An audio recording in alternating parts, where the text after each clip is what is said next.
Hello, friends, and welcome to my weekly garden walk and talk, wherein I share with you what's going on in my garden. For those that are new here, my name is Hila, and I garden in a medium sized garden in the north of England, and it's a zone 9A. So we're in the vegetable garden side where we have the raised beds, and things are looking quite optimistic. We have some Monge 2 peas that are coming out. These are the sweet sugar snap peas. I like growing these because they remind me so much of my childhood. My mom would always grow these when I was a child. And this is our second batch that we've tried to grow. The first one was completely annihilated by snails and slugs, and we put some more in. The French beans are finally coming out, so that's going really well. We'll be adding stalks to them next week and keeping up with the protections. Again, the first batch annihilated by the slugs. The purple sprout and broccoli and the kale are finally getting on strong, and we just need to increase the protections on them. The leeks are looking strong. They've nearly doubled in size, and we've just had to keep up with watering. And the marigolds have survived. And I'm very impressed with the new slug pellets that I got last week. They seem to be doing a very good job of keeping the slugs away from the plants. I added the sunflowers to this bed where we harvested out all of the overwintering onion sets, and the children have planted some runner beans in there, so that's going to be a fun, exciting bed. And as you can see, the carrots, they have nearly tripled in size, so they are going really quite well. And I found some pansy seedlings growing in this bed. I have no idea where they came from, but those are definitely pansies. So when I'm weeding around with the kids, we've been leaving those in place so that we can have some lovely little pansies later on. My rose saga, I seem to have figured out what was going on with my roses. It was poor management. So I've been mulching them using compost, and they have actually been responding to being mulched and ensuring that they're watered whenever there's a bit of a dry spell. And there's loads of shoots coming out. And yesterday, I only found a few buds even coming out, and this is just from a couple of weeks of actually mulching and being attentive to watering. So there is hope after all. So I've been doing this with all of my roses, and it's not just the roses that have benefited. The clematis just has been going so strong. It's nearly up to the top of the trellis now. So I think the moral of the story is, with the roses, I need to make sure that I am mulching them. They're clearly not yet very strongly established yet. Over on the other side of the trellis, I have this geranium Johnson's Blue that have just blooming, and they're so beautiful. These hardy geraniums, these are some of my favorites. They're just always so bright and colorful, and they last throughout the whole of the summer.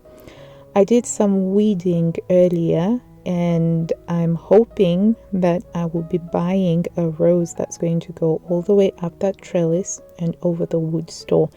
So fingers crossed I'll get that within the next couple of weeks. This past week we've had quite a few dry days where it's been quite grey with a little bit of spitting, but not too much rain. So I've had to keep on top of watering some of the newer plants that I had put out. So not sunny, but also no rain. I also paid the children to do some weeding on the paths. I tried to clear the paths, and that's looking a little bit neater. The nasturtiums are beginning to go crazy now, and I need to just keep on top of making sure that this new to my garden perennial geranium doesn't get utterly swamped.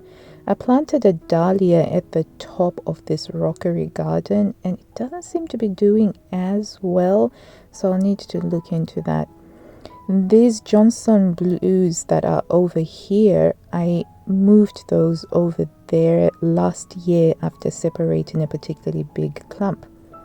Now this is another example of the roses that are doing really well, but just underneath my husband and I, we found these Yorkshire stone capstones in a skip that had been chucked out, and we got them. And my husband suggested that we may want to raise the beds on the rockery. And so my husband and my son moved them around and put them there and basically smashed some of the plants that were growing over, but that's fine. I also mulched this standard rose over here, and it has just been going crazy with loads of new growth and new buds. And I have this other beautiful pink one called Mum in a Million. This one I bought from Costco about 3 years ago, so it ought to be bigger, but clearly I haven't been very good about looking after it. I've been so impressed with these Aquilegia Barlow. They're still going strong with the blooms, whereas the other ones have already started making seed pods. I definitely want to get more of the Barlows. And I have another rose that came with the house, and I have no idea what color it is, but that's also sprouting new shoots from having been mulched. My poor little campanulas, so they have bloomed and they were sort of cascading nicely over the rocks, but then the new capstones were added over them, so they had to sort of be swept away like a messy hairstyle, and then the rocks were plonked on, and then they have to find their new way forward, but hopefully they will recover very soon. The hardy geraniums are still going pretty strong. I just need to deadhead them. I need to cut those down and they'll send out another flush of flowers, and basically they will do that all of summer. The saxifraga again is still going strong. I'm definitely going to be splitting the saxifraga and planting that in more areas of my garden, because I've just been so happy with the dainty little flowers. So a lot of things have happened on this south facing border here. I removed all of the forget-me-nots because they were fading, and I just waited for them to seed before I removed them, and I did a lot of weeding. I planted out the dahlia plants, and so there's several of them, and this is just supposed to be a dahlia explosion. And I've been looking around for some white crane's bill or white hardy geraniums, and I'm sort of parking them here, but then I'm going to move them into a pot later on.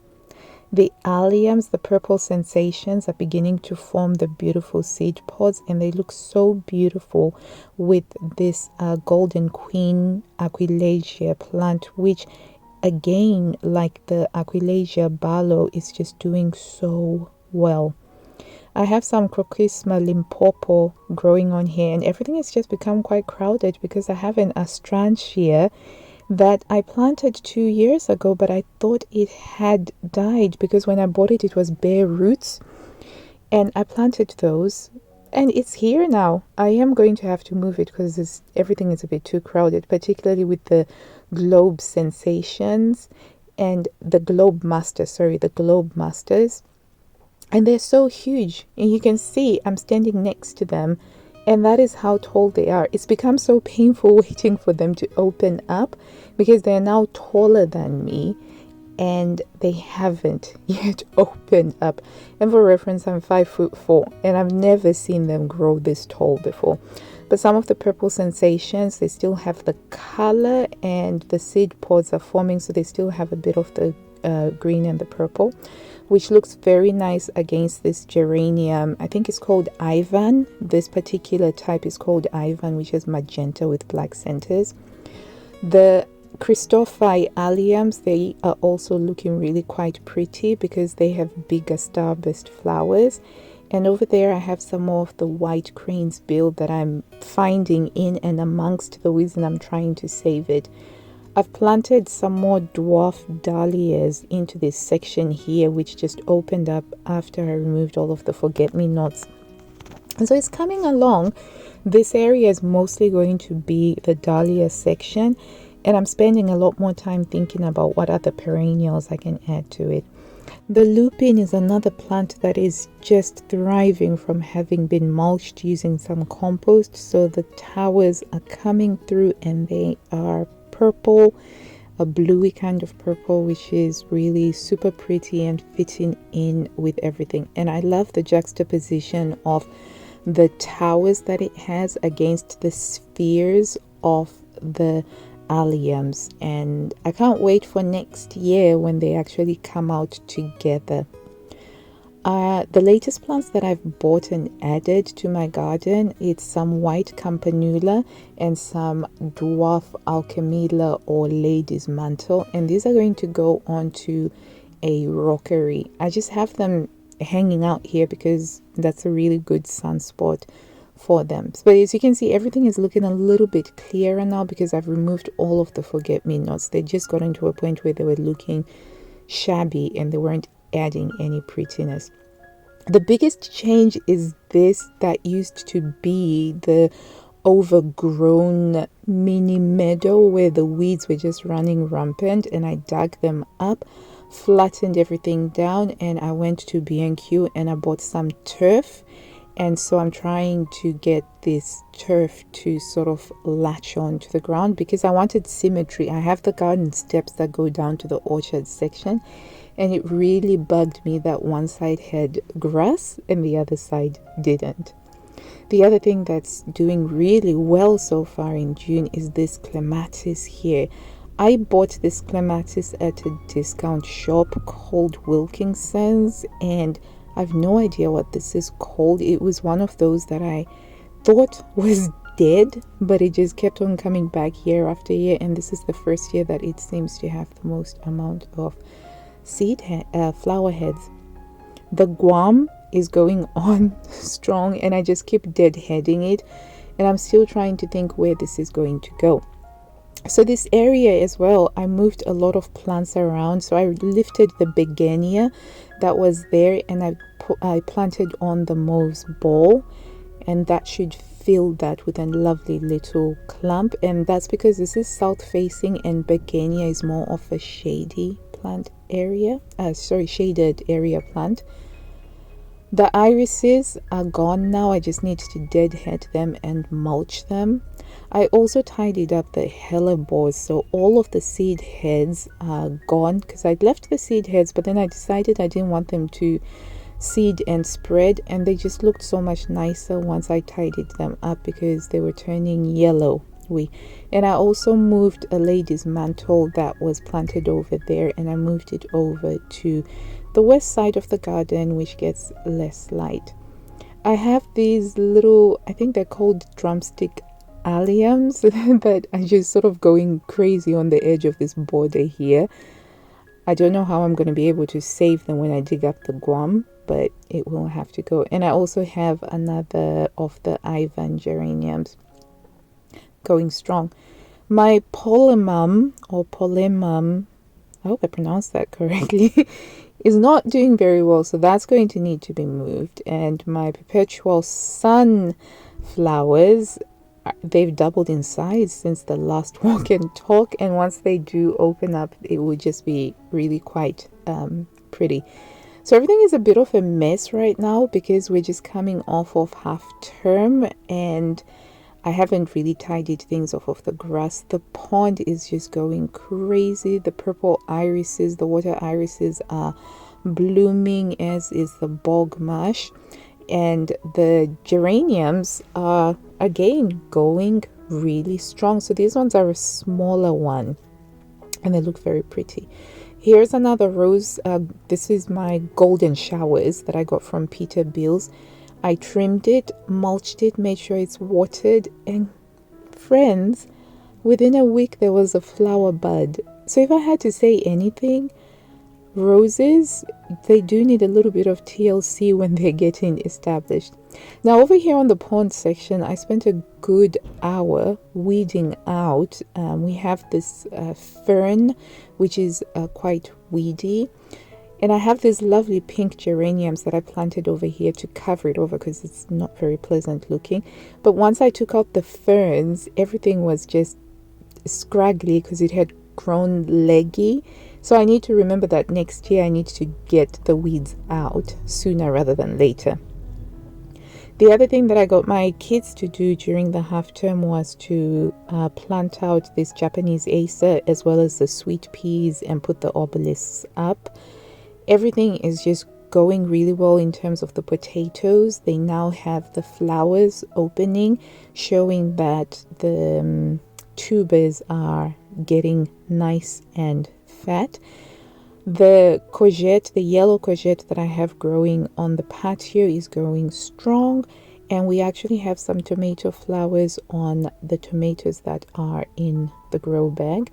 We also have several other pots that I managed to build like the little teepees on for the sweet peas. I love sweet peas as a cut flower. They are absolutely excellent. And I'm so happy my husband got around to putting up the hanging basket holder by our door, and I picked that up from Aldi. Yes, I picked it up from Aldi. And then we had to cut back this tree that grows in front of our front door so that you could really be able to appreciate the hanging basket. As I was doing this walk and talk, it started raining. That's why the light is a little bit uneven. So my summer flowers pot is doing quite well. The lilies are beginning to, the irises are beginning to form, and I've got 2 ranunculuses, which are a lovely bright pink color. And yeah, so down this side, things are going quite all right. I have some agapanthus which I dug up. I had an agapanthus bush which had just gone completely mental, and so I dug it up and I divided it, gave away what I could to the neighbors, and then I put some in pots, and I still have to think about where those ones will go. Another rose, a red rose here that has benefited from the mulching. So basically I spent nearly about 2 hours just collecting compost from the compost bin and taking it over to where the roses were in order to put the mulch down. And honestly, I can't stress that enough. Mulch your roses. If you're having problems with roses like me, mulch them. I also spend quite a fair bit of time cutting down most of the common Aquilegia, because if you cut them down, they will provide another flush of flowers. And the Johnson blues that are on this border here are just going crazy, and they're at the base of my favorite rose, which is Madame Alfred Carrier. And again, this, when I mulched it and I've been feeding it, it has produced so many new shoots. I'm honestly smacking my head now thinking, why didn't I realize this sooner? But I definitely need to be doing that. So it's got me really quite excited about getting more roses. I have 2 clematis growing in this area, and I decided to add some of the sweet peas onto the clematis obelisk, and we'll see how this goes. I just love sweet peas, and so I have sweet peas everywhere that I can. And the wind blew over the parasol over there, which I only found out when I was doing the gardening walk and talk. So the hardy geraniums, they just need to be dead-headed. And there was a lot of weeding. I had to pay the children some money to help me with removing the weeds that were growing in this section. I also had to cut back a lot of the ivy that was covering this garden wall that you couldn't see behind. So that felt really quite good. And then over here, we have this bush. I think it's called a St. John's what? I haven't grown this intentionally, but I think it is quite pretty. And then when I looked it up, I found out that it can be a bit weedy and invasive, so I have to be a bit careful with it. I also have another dwarf clumping hardy geranium, which I placed here about 5 years ago in order to cover over some ugly things that can't be dug up. So sometimes I think that hardy geraniums are perfect for covering over ugly things. These irises, the Dutch bronze gold irises, are doing so well, as is the tree peony, and that's because I've mulched it. And I have a dream of buying a rambling rose that's going to go over our old shed and just hide how old and run down it is. So wish me luck with that. The strawberries are doing fantastic, and I bought a honeysuckle plant from Asda. They had some special offers at Asda, and that has some flowers. So I thought, yay, how fabulous. The Mauve's Ball or Erysimum is still going very strong. I highly recommend this flower, especially if you want something that's very easy to look after. It's wonderful. My dwarf sweet peas look like something is happening. They haven't grown as big as the other peas that I have in the pots, but that's okay. I also have another Asda buy over there, as well as the Agnesia and the sunflower. They are doing quite well, but I really love this combination here of this euphorbia and the Johnson's blues along with the wild yellow poppy. I think it's a very charming color combination, and I'm going to try and replicate that. Even this particular rose at the front of my house, which I had given up for dead, frankly speaking, has got a few buds from getting mulched and ensuring that it's getting a lot of water. And I figured out that with this one in particular and this clematis in particular, that it's best for me to remove the leaves once the flower is beginning to die away, and you have this really pretty little mop head which still provides a bit of interest. So here's looking forward to some flowers on that rose very soon.